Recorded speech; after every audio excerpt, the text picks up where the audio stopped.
Hi guys, it's S3 Model Works. I'm Scott. Tonight I'd like to talk to you a little bit about the importance to me of reference, research material, and technical data. But first, while I settle in for the rest of the vid, we're just going to have a look through my book. Some of the things I've been collecting for things on my shelf. Albatross D3.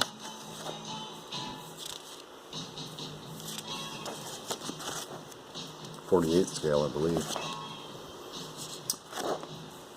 I have a B-17G in 72nd scale from Airfix. Neat pictures down here. This is all reference material to me. This is tech data. More tech data. Reference. Tech and reference. It's all there. Again, tech and reference bigger. That's just beauty to me. This as well. This I like. It's got the original Boeing signature on it. Nice blueprint. Repro anyway. There you go. Cheyenne tail. All the different noses. Some nice detail of the wings. Fuselage pieces if you're planning on making, improving, redoing any of these details. Very nice. Have a 48 scale Edward Erla. Would like to put in my German aircraft revetment someday, but I really like these pictures. A little bit of history on development and different series types. One of my all-time Pacific Theater faves. Grumman F4F Wildcat from early development history. This is all research to me. It's very much tech material, but it's all there. Spec material. More spec stuff. Beautiful pictures. Real nice diagrams. Even side views. Nice illustrations. Real nice panels. Speaks for itself. History of the P&W R1830 Twin Wasp. Yep, beautiful motor. Love a radial. Love a radial. Can you tell? Buckwolf 190. I also have one of these in 72nd. It's an Edward kit that actually comes with an entire bottom, I believe, for a much earlier version. I think I have an A8. It also comes with an A5 bottom wing and a lot of the peripherals to recreate everything except pretty much the top of the aircraft. So I thought it might make an advantageous kit to maybe practice an FW90 that was augered in during the war. Maybe went in canopy first. Not much left of it. Could be a lot of fun. Could end in tears. Beautiful aircraft. Absolutely got stunning details when you open this thing up.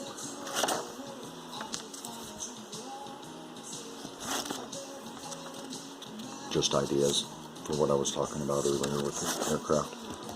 Salvage yard photo, those always come in great. That might even be a war photo, you know. Salvage the thing in the field, cut it apart, use it for aircraft that can fly. Probably the fate of this guy too. Spearman, one of my favorite radials of all time. I believe that had the Lycoming engine in it, but I forget which spec type, which is exactly why I keep this kind of stuff. There you go, Lycoming R680-17. 17 cylinders on there, if I'm not mistaken. Very nice. Prop cross-section. That comes in real handy if you paint props. I'd like to get a better picture of that. That reminds me, I think, to do that sometime.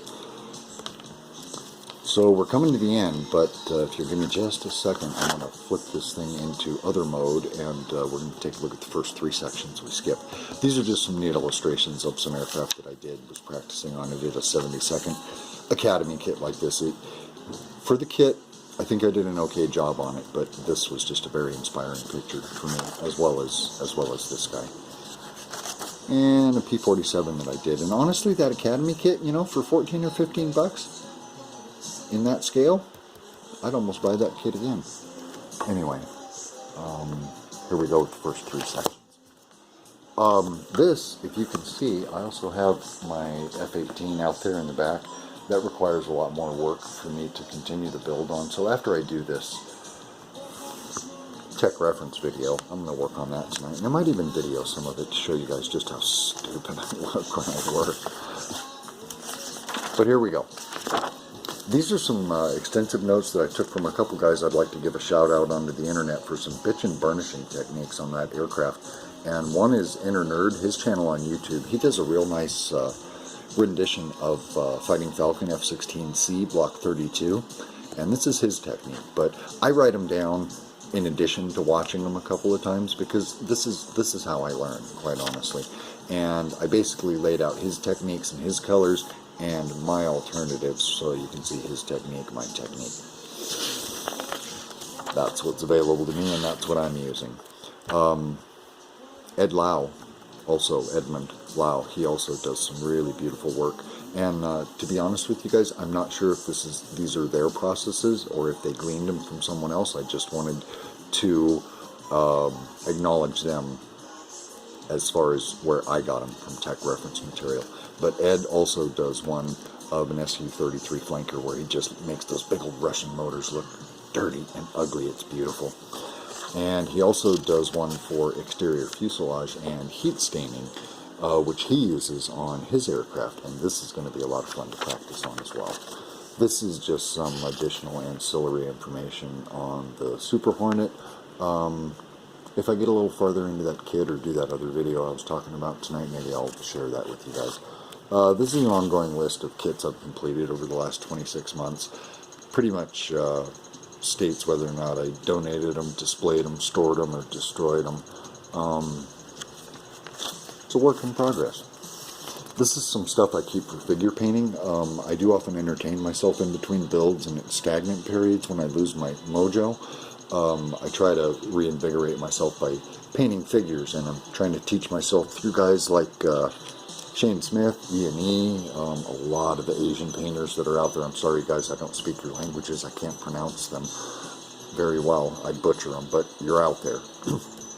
Anyway, this is a real neat hue and tonal gradient of the different flush areas in the human face and those sub-flush areas that exist within these three areas, and you can see how those pan out. This is a neat reference.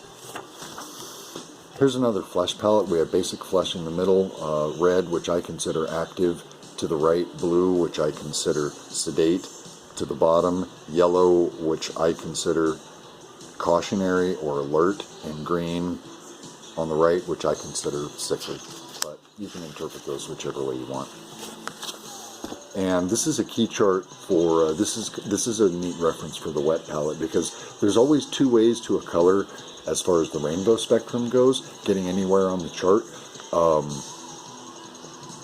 But there's a long way around and a short way around, and this kind of helps you make those value judgments on which way you want to go. You can get there both ways. One is very complex, the other is much, much easier, but it does take some familiarity with you guys messing around on your palette.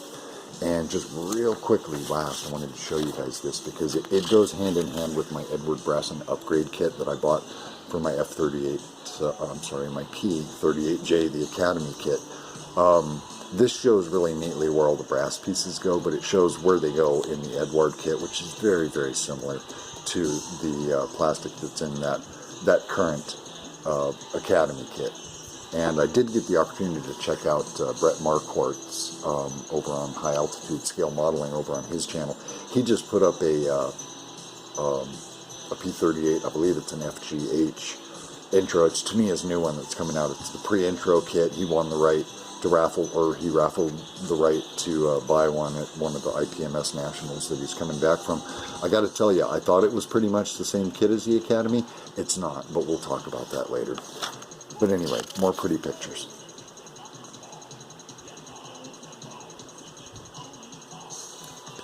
All the resin stuff. Sprue count for the Edward release. This is all just seatbelt up here. Builds up at the canopy where all the different resin pieces in. They're all labeled. All the resin pieces are labeled R. The PE labels. Read PE. Modeling for dummies. Should be neat. Here's the cockpit assembly. Here's the landing gear buildup, the details, the booms.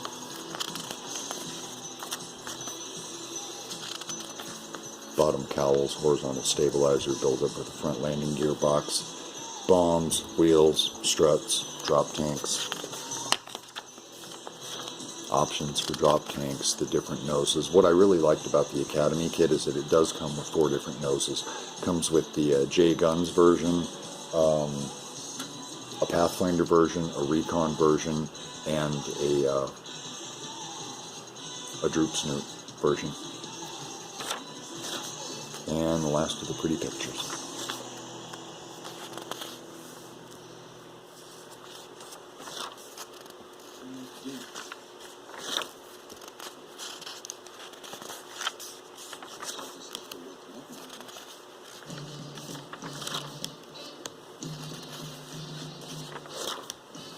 And there's the stencil variants for that aircraft. I will be doing a side-by-side comparison of what's in the Academy P-38J kit as the replacement pieces for the resin and etch that I have on that. But that will be another time, another place, and another fun video. Thank you guys so much for tuning in. If you've liked what you've seen, leave me a comment, leave me a like, stop in, say hey. I appreciate it. Alright, I'm Scott from S3 Model Works. Good night.